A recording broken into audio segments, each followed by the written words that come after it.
أشهد أن لا إله إلا الله وحده لا شريك له وأشهد أن محمدا عبده ورسوله أما بعد فأعوذ بالله من الشيطان الرجيم بسم الله الرحمن الرحيم الحمد لله رب العالمين الرحمن الرحيم مالك يوم الدين إياك نعبد وإياك نستعين اهدنا الصراط المستقيم صراط الذين أنعمت عليهم صراط الذين أنعمت عليهم غير المغضوب عليهم ولا الضالين۔ محترم خواتین و حضرات، اللہ تعالیٰ کا ہم پر عظیم کرم ہے کہ اس نے ہمیں انسان بنایا اور پھر ہمیں ختم المرسلین حضرت محمد مصطفیٰ احمد مجتبیٰ صلی اللہ علیہ وآلہ وسلم کی امت میں پیدا فرما کر اپنی بے بہا نعمتوں سے نوازا ہے اور ہماری ہدایت اور فلاح اور دارین کے لیے اپنے کلام پاک قرآن مجید کا نزول فرمایا۔ اللہ تعالیٰ فرماتا ہے شہر رمضان الذی انزل فیہ القرآن، رمضان وہ مہینہ ہے جس میں قرآن پاک نازل کیا گیا۔ حضرت سلمان فارسی رضی اللہ تعالیٰ عنہ سے مروی ہے کہ رسول اکرم صلی اللہ علیہ وآلہ وسلم نے ماہ شعبان کے آخری ایام میں صحابہ کرام رضی اللہ تعالیٰ عنہم کو خصوصی طور پر جمع فرما کر اپنے خطاب میں اس ماہ رمضان المبارک کی عظمت و فضیلت سے آگاہ فرمایا۔ آپ نے فرمایا تھا یہ صبر کا مہینہ ہے، اس ماہ مبارک میں رحمت خداوندی جوش میں آتی ہے اور اس میں ایک رات یعنی شب قدر ہے جو ہزاروں مہینوں سے بھی بڑھ کر ہے۔ اس ماہ میں نوافل کا ثواب غیر رمضان میں فرض ادا کرنے کے برابر ہے، جبکہ اس ماہ میں فرض ادا کرنے کا ثواب غیر رمضان میں 70 فرض ادا کرنے کے مساوی ہے۔ آج کل سامعین کرام ہم ماہ رمضان کے آخری عشرہ میں داخل ہیں جو کہ جہنم کی آگ سے رہائی کا عشرہ ہے، اور آج کا جمعہ بھی ماہ رمضان کا آخری جمعہ یعنی جمعۃ الوداع ہے۔ وہ بندہ سامعین کرام بہت ہی بدقسمت ہوگا کہ جس کی زندگی میں ماہ رمضان تو آیا لیکن وہ اس ماہ میں اللہ تعالیٰ کی عبادت کر کے اپنی بخشش اور اپنے رب کی رضا نہ پا سکا۔ سامعین کرام، اللہ تعالیٰ سورۃ السجدہ کی آیات 16 تا 18 میں فرماتا ہے انما یؤمن بآیاتنا الذین اذا ذکروا بها خروا سجدا وسبحوا بحمد ربهم وهم لا يستكبرون تتجافى جنوبهم عن المضاجع يدعون ربهم خوفا وطمعا ومما رزقناهم ينفقون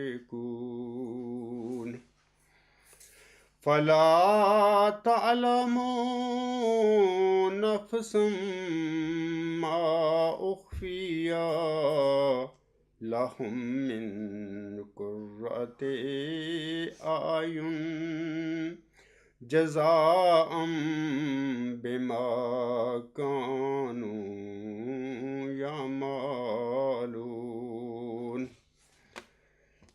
ان آیات میں اللہ تعالیٰ فرماتا ہے بے شک ہماری آیات پر وہی لوگ ایمان لاتے ہیں کہ جب ان آیات کے ذریعے انہیں نصیحت کی جاتی ہے تو وہ سجدہ میں گر پڑتے ہیں اور اپنے رب کی حمد کے ساتھ ساتھ اس کی تسبیح بھی کرتے ہیں اور وہ تکبر نہیں کرتے۔ ان کے پہلو بستروں سے الگ ہو جاتے ہیں جبکہ وہ اپنے رب کو خوف اور طمع کی حالت میں پکارتے رہتے ہیں، اور جو کچھ ہم نے ان کو دیا ہوا ہے، بخشا ہوا ہے، وہ اس میں سے خرچ کرتے رہتے ہیں۔ پس کوئی انسان نہیں جانتا کہ ان کے لیے آنکھوں کو ٹھنڈی کرنے والی کون کون سی چیزیں چھپا کر رکھی گئی ہیں ان کی جزا کے طور پر جو وہ کیا کرتے تھے اس دنیا میں۔ سامعین کرام، ان آیات کریمہ میں اللہ تعالیٰ نے سچے مومنوں کی نشانیاں بیان فرمائی ہیں۔ سچے ایمانداروں کی نشانی یہ ہے کہ وہ دل کے کانوں سے ہماری آیتوں کو سنتے ہیں اور ان پر عمل کرتے ہیں، زبانی حق مانتے ہیں اور دل سے بھی برحق جانتے ہیں، سجدے کرتے ہیں اور اپنے رب کی تسبیح اور حمد بیان کرتے ہیں، اور اتباع حق سے جی نہیں چراتے، نہ اکڑتے ہیں نہ ضد کرتے ہیں۔ یہ بد عادات کافروں کی ہیں، جیسا کہ اللہ تعالیٰ نے ایک اور جگہ پر فرمایا ہے ان الذین یستکبرون عن عباداتی سیدخلون جہنم داخرین، یعنی میری عبادت سے تکبر کرنے والے ذلیل و خوار ہو کر جہنم میں جائیں گے۔ ان سچے ایمانداروں کی ایک علامت یہ بھی ہے کہ وہ راتوں کو نیند چھوڑ کر اپنے بستروں سے الگ ہو کر نمازیاں ادا کرتے ہیں، سجدے کرتے ہیں اللہ تعالیٰ کی حضور، تہجد پڑھتے ہیں، وہ اللہ سے دعائیں کرتے ہیں کہ اس کے عذابوں سے نجات پانے کے لیے، اس کی رحمت حاصل کرنے کے لیے، ساتھ ساتھ ہی صدقہ و خیرات بھی کرتے رہتے ہیں، اپنی حیثیت کے مطابق راہ اللہ میں دیتے رہتے ہیں۔ وہ نیکیاں بھی کرتے ہیں جن کا تعلق ان کی ذات سے ہے، اور وہ نیکیاں بھی ہاتھ سے جانے نہیں دیتے جن کا تعلق دوسروں سے ہے۔ یہاں پر دو قسم کی نیکیوں کا ذکر ہوا ہے۔ ایک تو نیکیاں وہ ہوتی ہیں جو کہ انسان کی اپنی ذات کے ساتھ تعلق رکھتی ہیں، مثال کے طور پر حقوق اللہ، نماز پڑھنا، روزے رکھنا، حج کرنا، زکوٰۃ دینا، یہ سب جو نیکی ہیں انسان کی ذات سے تعلق رکھتی ہیں، اللہ تعالیٰ اس کا اجر اس بندے کو دے گا۔ اور کچھ ایسی نیکیاں ہوتی ہیں جو دوسروں انسانوں سے متعلقہ ہوتی ہیں، مثال کے طور پر لوگوں کی ہمدردی کرنا، ماں باپ کی خدمت کرنا، سچ بولنا، ہمسائے کا خیال رکھنا، جتنے بھی حقوق العباد ہیں ہمیں بتایا گیا ہے ان پر عمل کرنا، یہ ساری نیکیاں جو ہیں انسان کی وہ ہیں جن کا دوسروں سے تعلق ہے۔ تو یہاں پر اللہ فرماتا ہے کہ وہ دونوں قسم کی نیکیاں جو ہوتی ہیں ان کو ہاتھ سے جانے نہیں دیتے۔ وہ نیکیاں جو ان کی ذات سے متعلق ہیں وہ بھی کرتے ہیں بھرپور طریقے سے، اور وہ نیکیاں جن کا دوسروں سے تعلق ہے وہ بھی جانے نہیں دیتے۔ ان بہترین نیکیوں میں سے سب بڑے ہوئے وہ ہیں سامعین کرام جو درجات میں بھی سب سے آگے ہیں، یعنی سید اولاد آدم، فخر دو جہاں حضرت محمد مصطفیٰ صلی اللہ علیہ وآلہ وسلم، جیسے کہ عبداللہ بن رواحہ رضی اللہ تعالیٰ عنہ کے اشعار میں ہے، اور میں یہاں پر ان کا ترجمہ پڑھ دیتا ہوں۔ وہ کہتے ہیں یعنی ہم میں اللہ کے رسول صلی اللہ علیہ وآلہ وسلم ہیں جو صبح ہوتے ہی اللہ کی پاک کتاب کی تلاوت کرتے ہیں، راتوں کو جب کہ مشرکین گہری نیند میں سوتے ہیں حضور صلی اللہ علیہ وآلہ وسلم کی کربٹ آپ کے بستر سے الگ ہو جاتی ہے۔ مسند احمد میں ہے، رسول اللہ صلی اللہ علیہ وآلہ وسلم فرماتے ہیں اللہ تعالیٰ دو شخصوں سے بہت ہی خوش ہوتا ہے، ایک تو وہ جو رات کو میٹھی نیند سویا ہوا ہے لیکن دفعتاً اپنے رب کی نعمتیں اور اس کی سزائیں یاد کر کے اٹھ بیٹھتا ہے، اپنے نرم و گرم بستر سے اپنے نرم و گرم بستر کو چھوڑ کر میرے سامنے کھڑا ہو کر نماز شروع کر دیتا ہے۔ ایک تو وہ شخص ہے جس سے اللہ تعالیٰ بہت خوش ہوتا ہے۔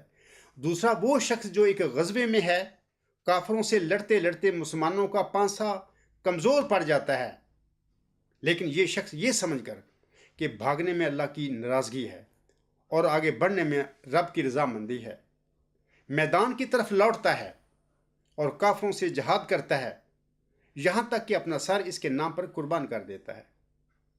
اللہ تعالیٰ فخر سے اپنے فرشتوں کو اسے دکھاتا ہے اور اس کے سامنے اس عمل کی تعریف کرتا ہے۔ مسند احمد میں ہی ہے، حضرت معاذ بن جبل رضی اللہ تعالیٰ عنہ فرماتے ہیں کہ میں نبی صلی اللہ علیہ وآلہ وسلم کے ساتھ ایک سفر میں تھا۔ صبح کے وقت میں آپ کے قریب ہی چل رہا تھا۔ میں نے پوچھا، اے اللہ کے پیغمبر صلی اللہ علیہ وآلہ وسلم، مجھے کوئی ایسا عمل بتائیے کہ جو مجھے جنت میں پہنچا دے اور جہنم سے الگ کر دے۔ تو آپ صلی اللہ علیہ وآلہ وسلم نے فرمایا، تو نے سوال تو بڑے کام کا کیا، لیکن اللہ جس پر آسان کر دے اس پر بہت سہل ہے۔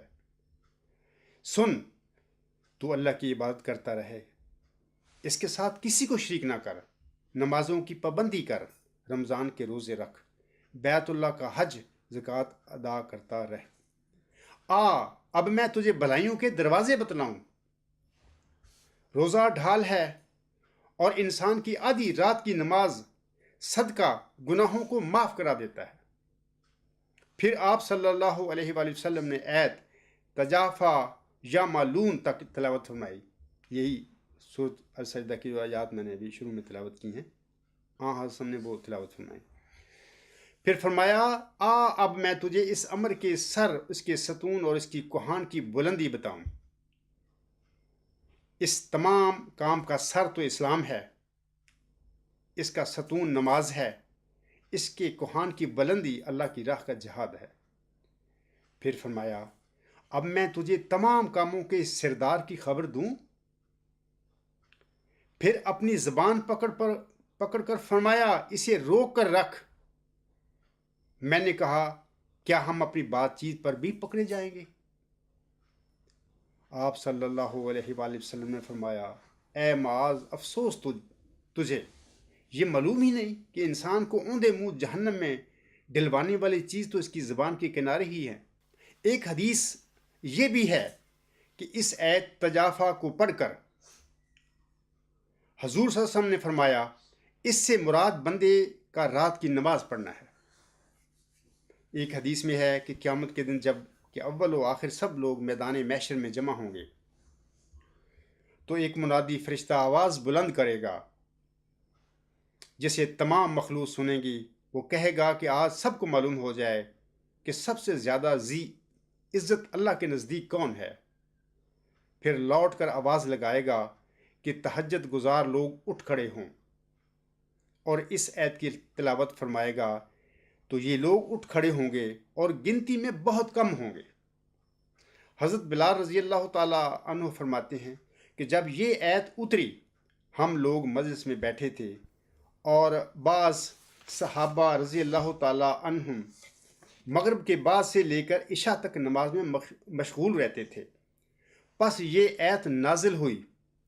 پھر فرماتا ہے، ان کے لیے جنت میں کیا کیا نعمتیں اور لذتیں پوشیدہ بنا کر رکھی گئی ہیں،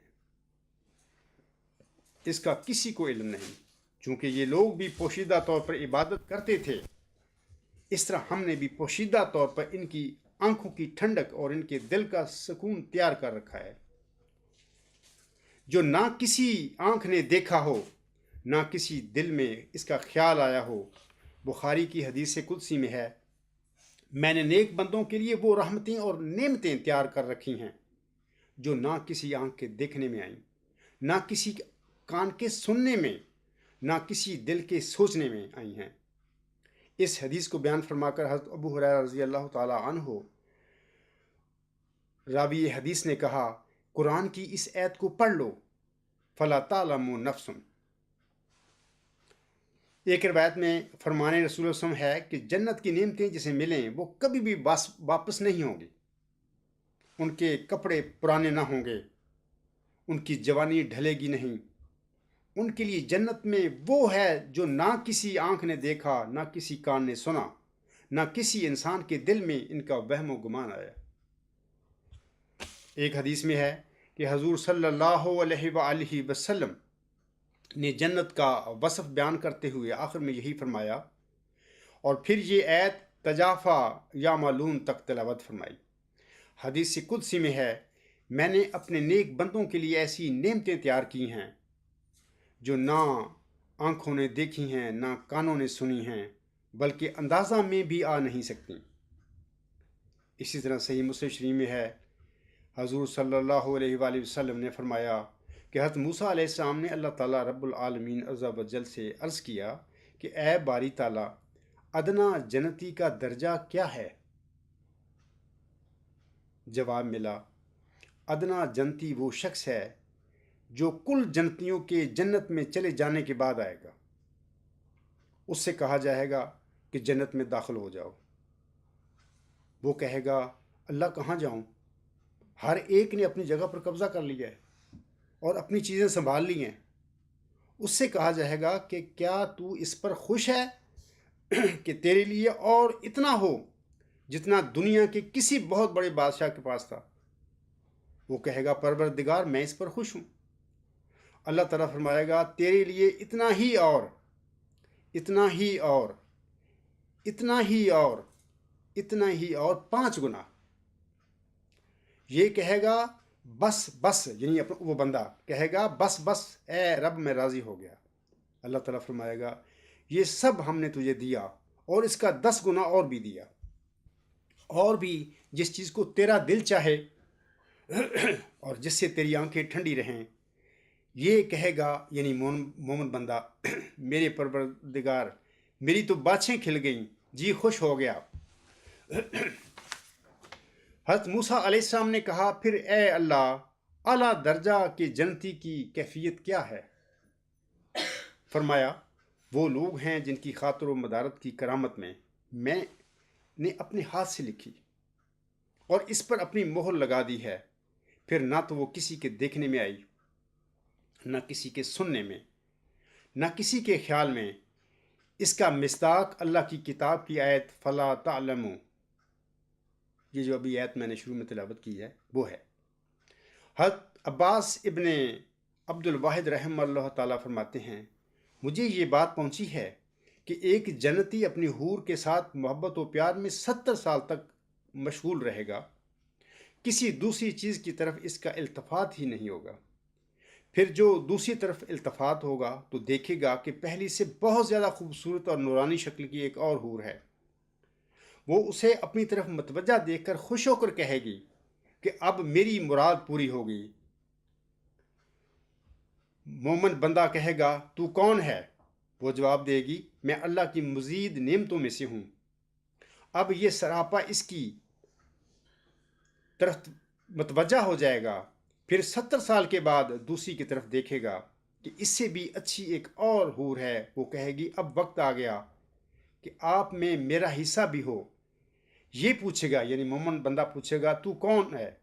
وہ جواب دے گی، میں ان سے ہوں جن کی نسبت جناب باری تعالیٰ نے فرمایا ہے، کوئی نہیں جانتا کہ ان کے لیے اللہ تعالیٰ نے ان کی آنکھوں کی کیا کیا ٹھنڈک چھپا کر رکھی ہے.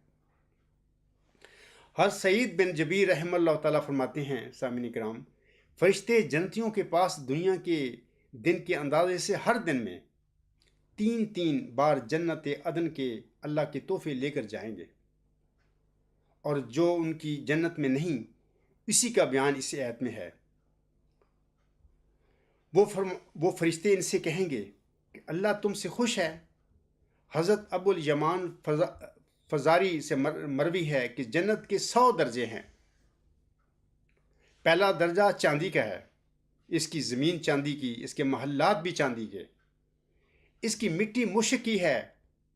دوسرا درجہ سونے کا ہے، زمین بھی سونے کی، مکانات بھی سونے کے، برتن بھی سونے کے، مٹی مشک کی ہے. تیسری موتی کی ہے، زمین بھی موتی کی، گھر بھی موتی کا، برتن بھی موتی کے اور مٹی مشک کی، اور باقی 97 تو وہ ہیں جو نہ کسی آنکھ نے دیکھے، نہ کسی کان نے سنے، نہ کسی انسان کے دل میں گزرے۔ پھر اسی آیت کی تلاوت، یعنی یہ جو ابھی میں تلاوت کر کے چکا ہوں شروع میں، اللہ حضور صلی اللہ علیہ وسلم نے فرمائی، ابن جریر میں ہے کہ آن حضرت صلی اللہ علیہ وآلہ وسلم حضرت روح الامین علیہ السلام سے روایت کرتے ہیں کہ انسان کی نیکیاں بدیاں لائی جائیں گی، بعض سے کم کی جائیں گی، پھر اگر ایک نیکی بھی بچ جائے گی تو اللہ تعالیٰ اسے بڑھا دے گا اور جنت میں کشادگی عطا فرمائے گا۔ راوی نے یزداد سے پوچھا کہ نیکیاں کہاں چلی گئیں، تو انہوں نے اس آیت کی تلاوت کی، اولئک الذین نتقبل عنہم احسن ما عملوا ونتجاوز عن سیئاتہم، یعنی یہ وہ لوگ ہیں جن کے اچھے اعمال ہم نے قبول فرما لیے اور ان کی برائیوں سے ہم نے درگزر فرمایا۔ راوی نے کہا، پھر اس آیت کے معنی کیا ہیں؟ فلا تعلم نفس، فرمایا بندہ جب کوئی نیکی لوگوں سے چھپا کر کرتا ہے تو اللہ تعالیٰ بھی قیامت کے دن اس کے آرام کی چیزیں جو اس کے لیے پوشیدہ رکھ چھوڑی تھی اس اپنے مومن بندے کو عطا فرمائے گا۔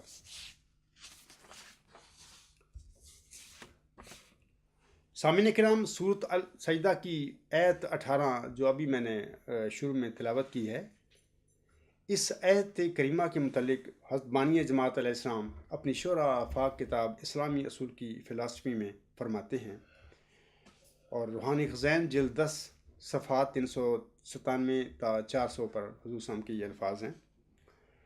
آپ علیہ السلام فرماتے ہیں، فلا تعلم نفس ما اخفی لهم من قرۃ اعین، یعنی کوئی نفس نیکی کرنے والا نہیں جانتا کہ وہ کیا کیا نعمتیں ہیں جو اس کے لیے مخفی ہیں۔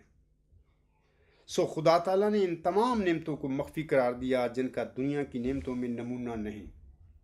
یہ تو ظاہر ہے کہ دنیا کی نعمتیں ہم پر مخفی نہیں ہیں، اور دودھ اور انار اور انگور وغیرہ کو ہم جانتے ہیں اور ہمیشہ یہ چیزیں کھاتے ہیں، تو اس سے معلوم ہوا کہ وہ چیزیں اور ہیں، اور ان کو ان چیزوں سے صرف نام کا اشتراک ہے۔ پس جس نے بہشت کو دنیا کی چیزوں کا مجموعہ سمجھا، اس نے قرآن شریف کا ایک حرف بھی نہیں سمجھا۔ اس آیت کی شرح میں جو ابھی میں نے ذکر کی ہے، ہمارے سید و مولا نبی اکرم صلی اللہ علیہ وآلہ وسلم فرماتے ہیں کہ بہشت اور اس کی نعمتیں وہ چیزیں ہیں جو نہ کبھی کسی آنکھ نے دیکھیں اور نہ کسی کان نے سنی اور نہ دلوں میں کبھی گزری۔ حالانکہ ہم دنیا کی نعمتوں کو آنکھوں سے بھی دیکھتے ہیں اور کانوں سے بھی سنتے ہیں اور دل میں بھی وہ نعمتیں گزرتی ہیں، پس جب کہ خدا تعالیٰ اور رسول اس کا ان چیزوں کے ایک نرالی چیزیں بتلاتا ہے تو ہم قرآن سے دور جا پڑتے ہیں اگر یہ گمان کریں کہ بہشت میں بھی دنیا کا ہی دودھ ہوگا جو گایوں اور بھینسوں سے دوہا جاتا ہے، گویا دودھ دینے والے جانوروں کے وہاں ریوڑ کے ریوڑ موجود ہوں گے، اور درختوں پر شہد کی مکھیوں نے بہت سے چھتے لگائے ہوئے ہوں گے، اور فرشتے تلاش کر کر کے وہ شہد نکالیں گے اور نہروں میں ڈالیں گے۔ کیا ایسے خیالات اس تعلیم سے کچھ مناسبت رکھتے ہیں جس میں یہ آیتیں موجود ہیں کہ دنیا نے ان چیزوں کو کبھی نہیں دیکھا اور وہ چیزیں روح کو روشن کرتی ہیں اور خدا کی معرفت بڑھاتی ہیں اور روحانی غذائیں ہیں؟ گو ان غذاؤں کا تمام نقشہ جسمانی رنگ پر ظاہر کیا گیا ہے، مگر ساتھ ساتھ بتایا گیا ہے کہ ان کا سر چشمہ روح اور راستی ہے۔ کوئی یہ گمان نہ کرے کہ قرآن کریم کی مندرجہ ذیل آیت سے یہ پایا جاتا ہے کہ جو نعمتیں بہشت میں دی جائیں گی، ان نعمتوں کو دیکھ کر بہشتی لوگ ان کو شناخت کر لیں گے کہ یہی نعمتیں ہمیں پہلے بھی دنیا میں ملی تھیں، جیسا کہ اللہ جل شانہ فرماتا ہے، وَبَشِّرِ الَّذِينَ آمَنُوا وَعَمِلُوا الصَّالِحَاتِ أَنَّ لَهُمْ جَنَّاتٍ تَجْرِي مِن تَحْتِهَا الْأَنْهَارُ كُلَّمَا رُزِقُوا مِنْهَا مِن ثَمَرَاتٍ رِزْقًا قَالُوا هَٰذَا الَّذِي رُزِقْنَا مِن قَبْلُ وَأْتُوا بِهِ مُتَشَابِهًا، یعنی جو لوگ ایمان والے اور اچھے کام کرنے والے ہیں، جن میں ذرا فساد نہیں، ان کو خوشخبری دے کہ وہ اس بہشت کے وارث ہیں جس کے نیچے نہریں بہتی ہیں۔ جب وہ عالم آخرت میں ان درختوں کے ان پھلوں میں سے جو دنیا کی زندگی میں ہی ان کو مل چکے تھے پائیں گے تو کہیں گے کہ یہ تو وہ پھل ہیں جو ہمیں پہلے دیے گئے تھے، کیونکہ وہ ان پھلوں کو ان پہلے پھلوں سے مشابہ پائیں گے۔ اب یہ گمان کہ پہلے پھلوں سے مراد دنیا کی جسمانی نعمتیں ہیں بالکل غلطی ہے، اور آیت کے بدیہی معنی اور اس کے منطوق کے بالکل خلاف ہے۔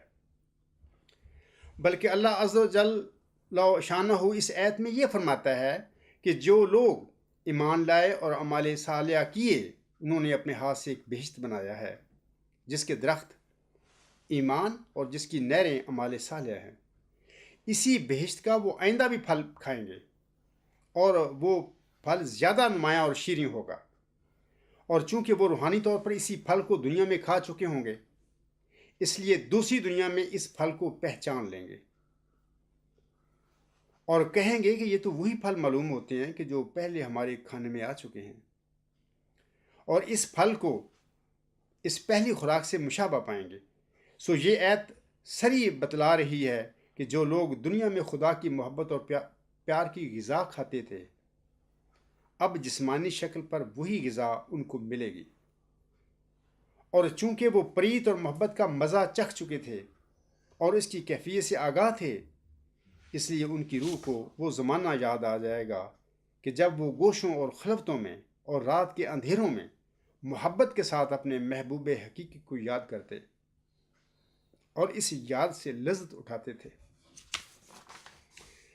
غرض اس جگہ جسمانی غذاؤں کا کچھ ذکر نہیں ہے، اور اگر کسی کے دل میں یہ خیال پیدا ہو کہ جب کہ روحانی طور پر عارفوں کو یہ غذا دنیا میں مل چکی تھی تو پھر یہ کہنا کیوں کر صحیح ہو سکتا ہے کہ وہ ایسی نعمتیں ہیں کہ نہ دنیا میں کسی نے دیکھی، نہ سنی اور نہ کسی کے دل میں گزرے۔ اور اس صورت میں ان دونوں آیتوں میں تناقض پایا جاتا ہے، تو اس کا جواب یہ ہے کہ تناقض اس صورت میں ہوتا کہ جب اس آیت میں دنیا کی نعمتیں مراد ہوتی، لیکن جب اس دنیا کی نعمتیں مراد نہیں ہیں، جو کچھ عارف کو معرفت کے رنگ میں ملتا ہے وہ در حقیقت دوسرے جہان کی نعمت ہوتی ہے جس کا نمونہ شوق دلانے کے لیے پہلے ہی دیا جاتا ہے۔ یاد رکھنا چاہیے کہ با خدا آدمی دنیا میں سے نہیں ہوتا، اسی لیے تو دنیا اس سے بغض رکھتی ہے، بلکہ وہ آسمان سے ہوتا ہے اسی لیے آسمانی نعمت اس کو ملتی ہے۔ دنیا کا آدمی دنیا کی نعمتیں پاتا ہے اور آسمان کا آسمانی نعمتیں حاصل کرتا ہے۔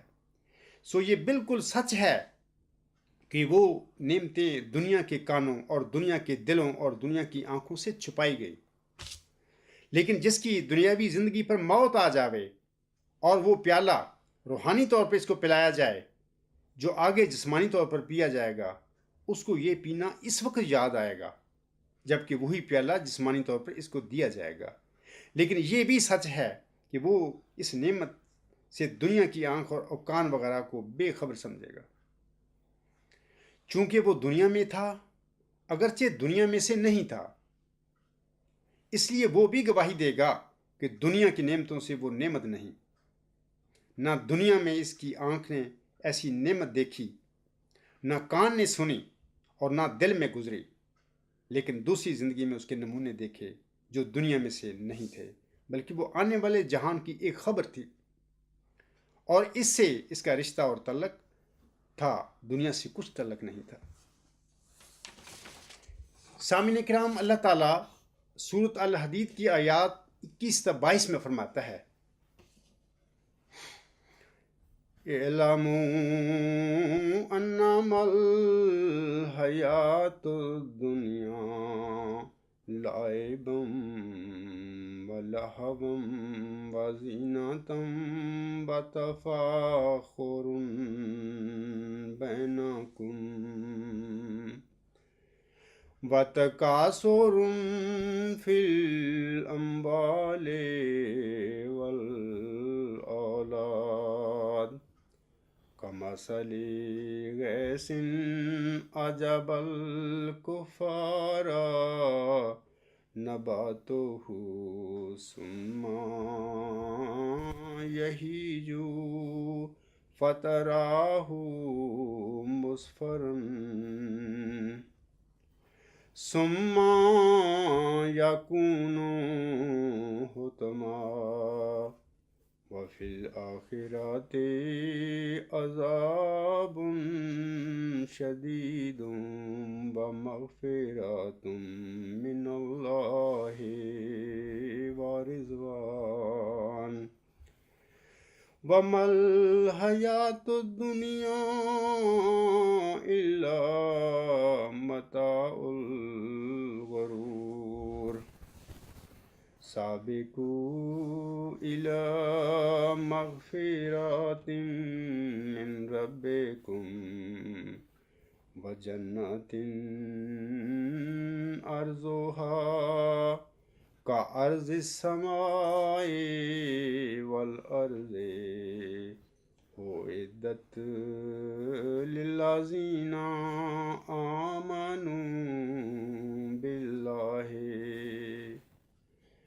آمنوا بالله ورسله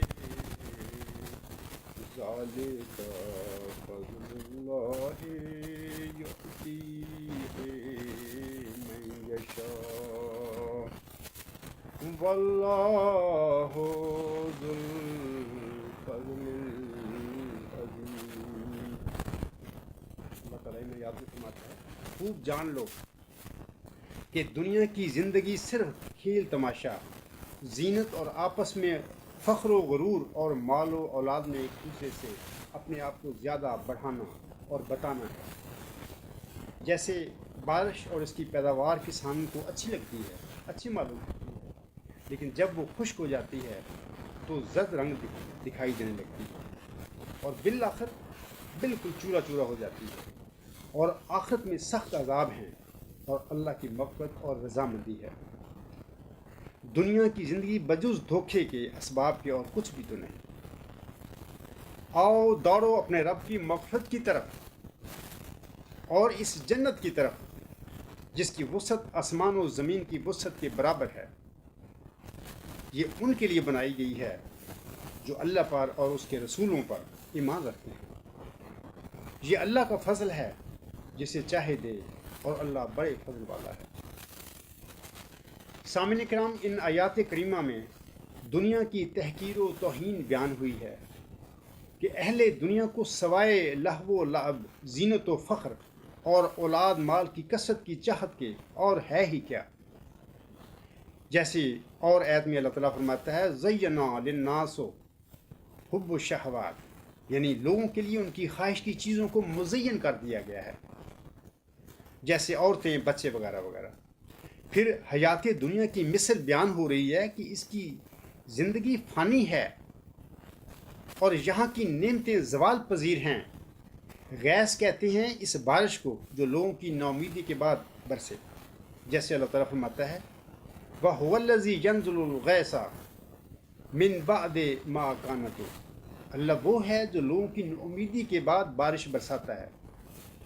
بس جس طرح بارش کی وجہ سے زمین سے کھیتیاں پیدا ہوتی ہیں اور وہ لہلہاتی ہوئی کسان کی آنکھوں کو بھی اچھی معلوم ہوتی ہیں، بھلی معلوم ہوتی ہیں، اسی طرح اہل دنیا یعنی دنیا والے اسباب دنیا پر پھولتے ہیں، لیکن نتیجہ یہ ہوتا ہے کہ وہی ہری بھری کھیتی خشک ہو کر زرد ہو جاتی ہے، پھر آخر سوکھ کر ریزہ ریزہ ہو جاتی ہے. ٹھیک سامعین کرام، اسی طرح دنیا کی تر و تازگی اور یہاں کی بہبودی اور ترقی بھی خاک میں مل جانے والی ہے. دنیا کی بھی یہی صورتیں ہیں کہ ایک وقت جوان ہے، پھر ادھیڑ ہے، پھر بڑھیا ہے. ٹھیک اسی طرح انسان کی حالت ہے. اس کے بچپن، جوانی، ادھیڑ عمر اور بڑھاپے کو دیکھتے جائیے، پھر اس کی موت اور فنا کو سامنے رکھیے. کہاں جوانی کے وقت کا جوش و خروش اور طاقت اور کس بل، اور کہاں بڑھاپے کی کمزوری، جھریاں پڑا ہوا جسم، خمیدہ کمر اور بے طاقت ہڈیاں. جیسا کہ اللہ تعالیٰ فرماتا ہے اللہ الذی خلقکم من ضعف ثم جعل من بعد ضعف قوة ثم جعل من بعد قوة ضعفم و شیبتن یخلوق ما یشاء وہو العلیم القدیر۔ اللہ وہ ہے جس نے تمہیں کمزوری کی حالت میں پیدا کیا، پھر اس کمزوری کے بعد قوت دی، پھر اس قوت کے بعد کمزوری اور بڑھاپا کر دیا، جو چاہے وہ پیدا کرتا ہے، اور وہ عالم اور قادر ہے، یعنی جاننے والا ہے اور قدرت رکھنے والا ہے۔ اس مثال سے دنیا کی سامنے کرام فنا اور اس کا زوال ظاہر کر کے پھر آخرت کے دونوں منظروں کو دکھا کر ایک سے ڈراتا ہے اللہ تعالیٰ ہمیں، اور دوسرے کی رغبت ہمیں دلاتا ہے۔ پس فرماتا ہے اللہ تعالیٰ کہ عنقریب آنے والی قیامت اپنے ساتھ عذاب اور سزا کو لائے گی، اور مغفرت اور رضامندی رب کو بھی لائے گی۔ پس تم وہ کام کرو کہ ناراضگی سے بچ جاؤ اور اللہ کی رضا حاصل کر لو، سزاؤں سے بچ جاؤ، بخشش کے حقدار بن جاؤ۔ دنیا صرف دھوکے کی جگہ ہے، اس کی طرف جھکنے والے پر آخر وہ وقت آ جاتا ہے کہ یہ اس کے سوا کسی اور چیز کا خیال ہی نہیں کرتا، اس کی دھن میں روز و شب مشغول رہتا ہے، آگے بڑھتا رہتا ہے، بلکہ اس کمی والی اور زوال والی کمینی دنیا کو آخرت پر ترجیح دینے لگتا ہے۔ آخرت کو تو بالکل بھول ہی جاتا ہے کہ میرا اس دنیا میں آنا بطور آزمائش ہے، یہ میری دنیا جو ہے ہمیشہ کے لیے نہیں ہے، میں نے اس دنیا میں ہمیشہ نہیں رہنا، بلکہ وہ مال اور اولاد میں ایسا مگن ہوتا ہے ان کو بڑھانے میں اور فخر میں، تفاخر مطلب کہ ایک دوسرے سے آگے بڑھنے میں، ایسا آگے بڑھنا شروع کرتا ہے، ایسا گم ہوتا ہے دنیا میں، تو اس کو آخرت بھی بھول جاتی ہے۔ رسول اللہ صلی اللہ علیہ وسلم فرماتے ہیں کہ ایک کوڑے برابر جنت کی جگہ ساری دنیا اور اس کی تمام چیزوں سے بہتر ہے۔ قرآن فرماتا ہے کہ دنیا تو صرف دھوکے کا سامان ہے۔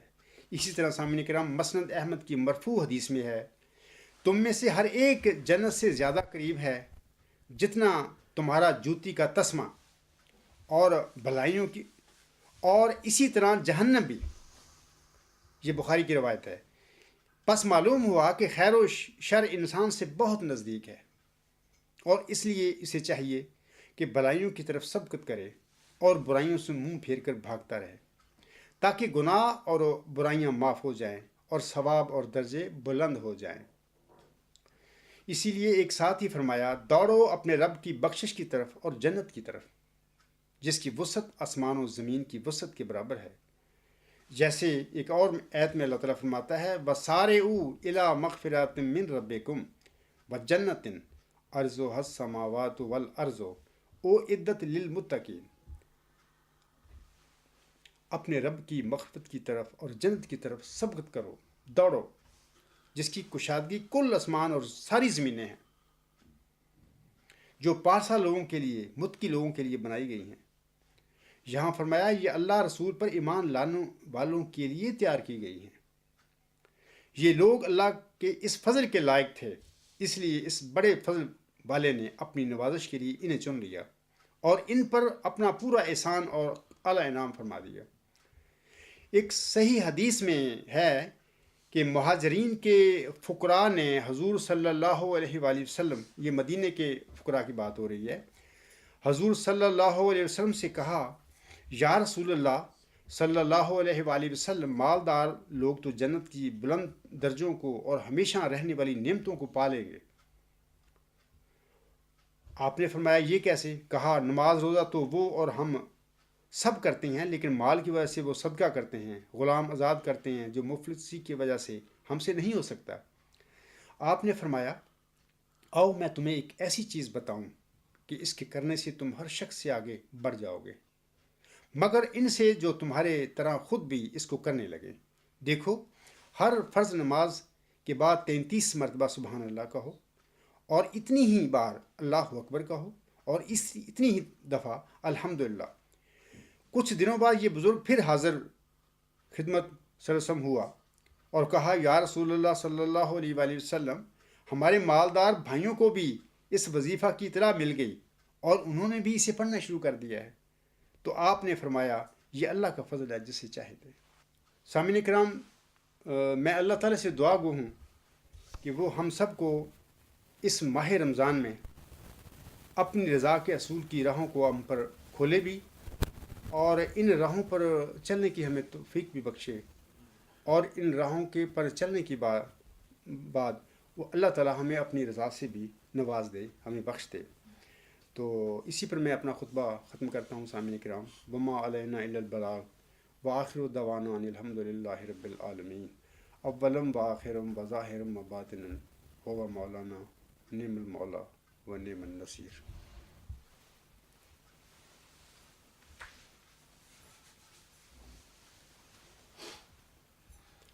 الحمد للہ الحمد للہ نحمده ونستعینه ونستغفره ونؤمن به ونتوکل علیہ ونعوذ باللہ من شرور انفسنا ومن سیئات اعمالنا، من يهده الله فلا مضل له ومن يضلله فلا هادي له، ونشهد أن لا إله إلا الله ونشهد أن محمدا عبده ورسوله۔ عباد اللہ رحمکم اللہ، ان اللہ یأمر بالعدل والاحسان وایتاء ذی القربى وینہی عن الفحشاء والمنکر والبغی یعظکم لعلکم تذکرون۔ اذکروا اللہ یذکرکم وادعوہ یستجب لکم ولذکر اللہ اکبر۔